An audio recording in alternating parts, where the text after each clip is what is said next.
جب ختم شریف پڑھا جائے تو وہ تمام ایمان والوں کو اس کا ثواب پیش کیا جائے، بالخصوص حضرت امام جعفر صادق علیہ السلام کی بارگاہ میں پیش کر دیا جائے، اور بالعموم سارے بزرگوں کو اس کا ثواب پیش کیا جائے، تو یہ جائز اور مستحسن عمل ہے، اس میں منع کی کوئی دلیل نہیں۔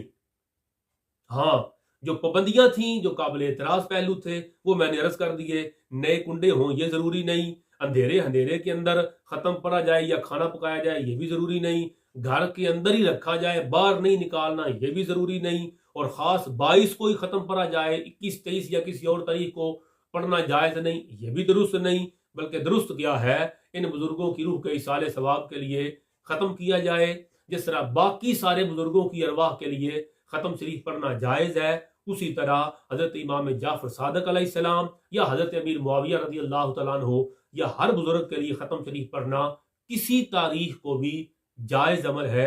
اللہ رب العزت کی کروڑوں رحمتیں محمد و آل محمد پر، اور ان کے صدقے رب قادر کریم ہماری بخشش فرمائے، آمین۔ اللہم صلی علی سیدنا و مولانا محمد و آلہ و عطرتہ